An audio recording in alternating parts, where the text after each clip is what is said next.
Asyhadu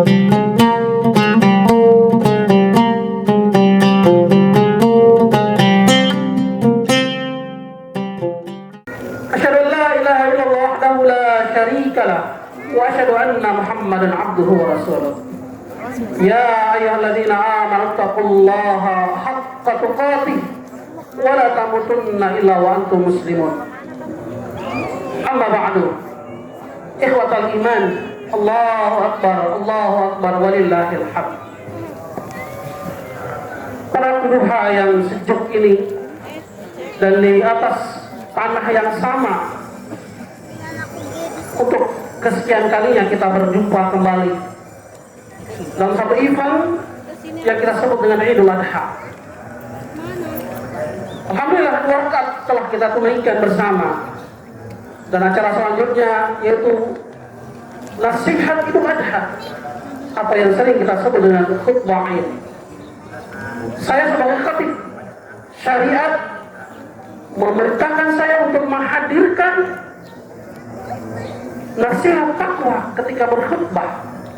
Maka saya sebagai khatib menasihati diri saya dan juga mengajak semuanya yang hadir di sini agar mari kita semua bertakwa kepada Allah Subhanahu wa taala. Karena itulah tujuan kita duduk mendengarkan khutbah, yaitu mendengarkan nasihat untuk takwa kepada Allah Subhanahu wa taala. Allah mengatakan, ya ayyuhalladzina amanu, hai orang-orang beriman, ittaqullaha haqqa tuqatih, bertakwalah kalian kepada Allah dengan sebenar-benarnya takwa. Wala tamutunna illa wa antum muslimun, dan jangan sampai kalian meninggal kecuali benar-benar dalam keadaan muslim. Kita tidak tahu kapan kita meninggal. Allah ingatkan, bertakwalah setiap saat, karena Allah sambung di ujungnya, bahwa jangan sampai kalian mati kecuali benar-benar dalam keadaan Islam. Ikhwatul iman, kita semua Allah, kita semua capek. Tidak ada yang tidak capek dalam melaksanakan syariat ini.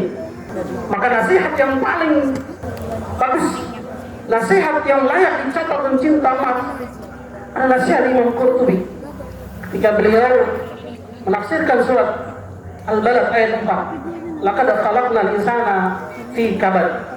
Beliau mengatakan sejak lahir sampai meninggal semua kita mengalami lelah, capek. Sekaya apapun dia akan merasakan lelah di atas dunia. Lalu Imam Qurtubi mengatakan jangan sampai kita semua lelah di atas dunia ini, lalu di akhirat kita mengalami hal yang sama. Dunia capek, akhirat pun capek. Beliau mengatakan kita harus putus rasa lelah di atas dunia ini, yaitu dengan ketakwaan. Kenapa? Allah berfirman dalam surat An-Naba, inna lil muttaqina mafaza. Sesungguhnya lelah yang kita dapatkan di atas dunia ini ada dari putus dengan ketakwaan. Tidak ada cara lain.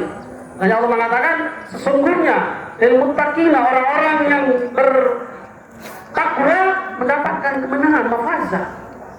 Ikhwatul iman, kalau lelah di atas dunia masih banyak yang bisa menolong kita. Ada ayah, ketika kita lelah, kita butuh pertolongan, kita lari ke ayah, ke ibu, ke anak, ke paman, ke tetangga, ke istri. Kita masih bisa. Tetapi sesungguhnya lelah di akhirat tidak akan ada yang bisa menolong. Allah berfirman, yauma yaqulul mar'u min akhihi. Hari itu kita lelah, kita benar-benar butuh pertolongan. Kita datang kepada saudara kita, wahai saudaraku, tolonglah aku. Maka ia lari, dia tidak mau. Kenapa? Likulli imri'in yawma idzin sya'nu yughni. Hari itu semua sibuk dengan urusan masing-masing. Allah mengatakan, yauma yafirru mar'u min akhihi wa ummihi wa abihi. Orang akan lari dari ayahnya dan ibunya. Tidak ada di dunia ini seorang ayah tega melihat anaknya dalam keadaan susah, dia masih berjuang untuk menolongnya. Demikian pula ibu. Tapi di akhirat ketika kita datang kepada orang tua kita, wahai ibu, tolonglah saya. Semua mengatakan bahwa, nah, saya tidak bisa menolong. Saya belum tahu keadaan saya bagaimana. Saya juga sama. Semua orang pada hari itu pelit dengan kebaikan. Nah, ketika menafsirkan ayat ini, Imam Ibnu Katsir mengatakan bahwa seorang suami datang kepada istrinya, "Wahai istriku, dulu aku begini, semua permintaan aku penuhi. Tidak ada yang tidak aku penuhi. Kamu minta beli emas, aku belikan. Kamu minta ini, aku belikan. Semua aku berikan. Maka pada hari ini tolong satu aja kebaikan aku minta." Maka sang istri mengatakan, "Maaf suamiku, saya aja tidak tahu nasib saya. Jadi hari ini nafsi, dirimu, aku. Ikhwatal iman, itu lelah dunia. Akhirat tidak ada yang bisa menolong kita. Allahu Akbar, walillahil hamd. Ikhwatal iman, nasihat takwa seperti ini bukan sekedar formalitas. Saya akan minta pertanggungjawaban di akhirat. Seberapa banyak kamu telah memberi nasihat, maka seberapa sekian banyak itulah kamu harus melaksanakannya. Bukan sekedar mengumpulkan rukun khutbah, karena di antara rukun khutbah adalah nasihat tentang takwa. Tapi ini ajakan tulus. Saya mengajak dengan tulus, ikhwatal iman, mari kita hadiri majelis ilmu. Karena nggak ada yang mana takwa itu bisa didapatkan dengan benar kecuali menghadiri majelis ilmu.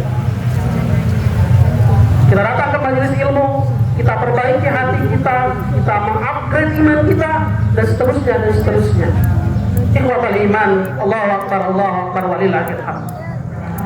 Kira-kira 1436 tahun yang lalu, ikhwatal iman, pada hari yang sama, hari Jumat, para sahabat duduk, gambarannya ya seperti ini kira-kiranya.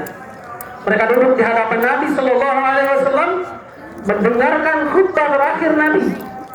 Khutbah Haji Wada namanya, haji perpisahan. Banyak sekali yang hadir saat itu khutbah Haji Wada.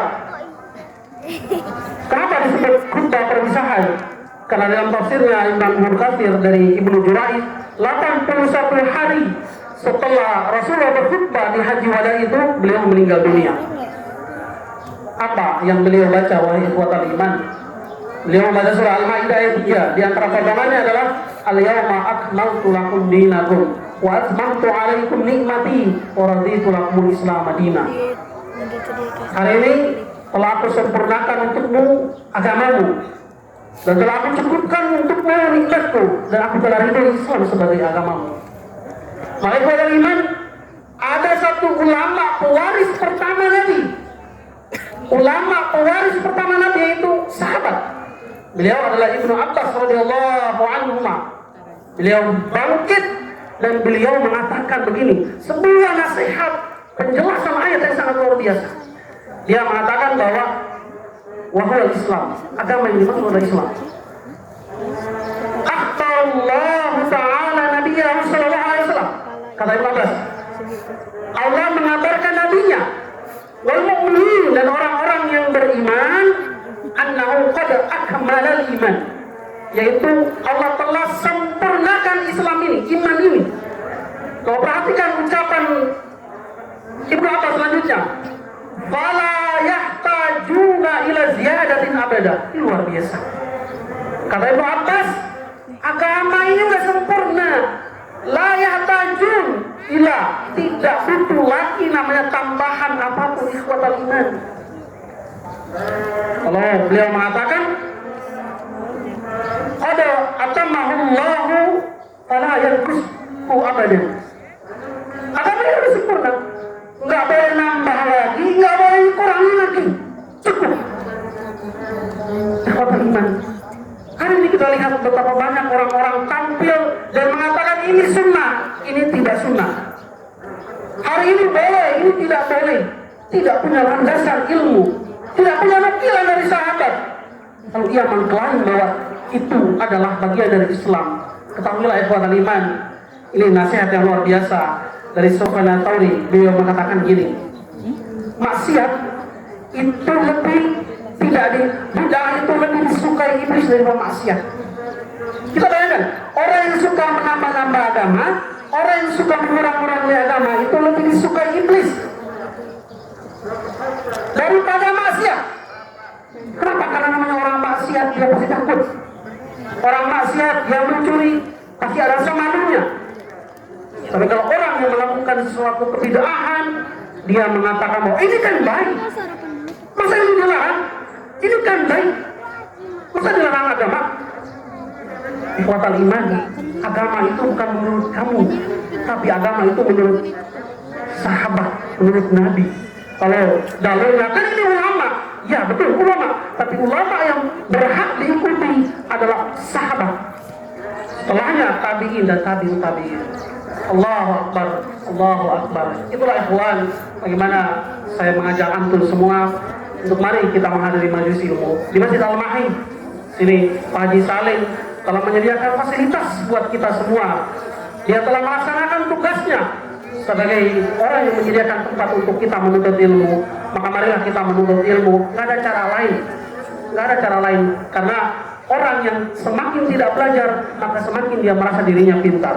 Sebaliknya, orang yang semakin belajar, maka ia merasa semakin dirinya makin bodoh, semakin kurang dirinya terhadap ilmu. Ini saya menyampaikan khutbah buat ibu-ibu. Kebanyakan penghuni neraka itu wanita. Ini seolah-olah mendiskreditkan wanita, seolah-olah menuduh bahwa wanita banyak kurang imannya. Makanya di antara riwayat yang lain, sebagian sahabat tanya, sebagian wanita menanyakan, kenapa wanita ini penghuni neraka terbanyak? Padahal dari rahim wanita kan kita tahu, Nabi lahir dari rahim wanita, sahabat lahir dari rahim wanita, orang-orang saya lahir dari rahim wanita. Kenapa mereka jadi penghuni terbanyak api neraka? Kalau Nabi mengatakan, yakfurna, mereka kufur. Ya jadi pertanyaan, apakah banyak wanita yang tidak sholat? Apakah banyak wanita yang tidak puasa? Apakah banyak wanita yang tidak melaksanakan syariat-syariat yang lain? Justru tidak, wahai kaum ibu. Sholat mereka rajin, puasa mereka rajin, tidak ada ibadah yang lain rajin. Tapi Nabi mengatakan, yakfurnal ihsan, wa yakfurnal asyir, wa yakfurnal ihsan. Mereka kufur terhadap suami mereka sendiri. Kalau Nabi mengatakan gini, ila ahsanta ila ihdahunna dahara, kalau kamu buat baik setahun penuh, berarti kalau setahun penuh kita hitung 364 hari, semua baik, tidak ada celahnya. Sumaraat minka syai'an, kecuali pada satu hari ia berbuat kesalahan, maka keluar dari mulut wanita itu mengatakan bahwa saya tidak melihat satupun kebaikan darimu. Itu bukan ucapan yang spontan, itu mungkin ucapan yang keluar yang dianggap oleh wanita sebagai ucapan yang biasa, tapi itu adalah ucapan kekufuran yang mengatakan bahwasanya saya tidak melihat kebaikan sedikitmu ada pada dirimu. Maka hati-hatilah wahai kaum wanita ketika berhadapan dengan suami, jangan mengucapkan kata-kata yang seperti itu, sama dengan ucapan tidak cinta. Sebab suaminya memberikan cinta padanya, kemudian satu hari ada kesalahan, maka ia mengucapkan kata-kata, kamu nggak pernah cinta sama saya. Ini sama aja ungkapan seperti itu. Tidak ada bedanya dengan mengatakan bahwa saya tidak melihat satu kebaikan yang ada pada dirimu. Mungkin kata-kata itu tidak masuk dalam hati seorang wanita, tapi itu disebut dengan kata-kata kekufuran yang dilarang dalam Islam, dan dilarang seorang istri mengucapkan kata-kata itu ketika berhadapan, ketika ada masalah dengan suaminya. Mudah-mudahan itu kata-kata kufur yang tidak kita ucapkan, karena kebanyakan kata-kata itu menjerumuskan wanita ke dalam api neraka. Mungkin hanya yang saya sampaikan, wahai kaum wanita, kaum ibu yang saya hormati. Nasihat yang saya sampaikan bukan berasal dari saya, tapi semua berasal dari Nabi Sallallahu Alaihi Wasallam. Aqulu qawli hadza wa astaghfirullah li wa lakum. Assalamualaikum warahmatullahi wabarakatuh.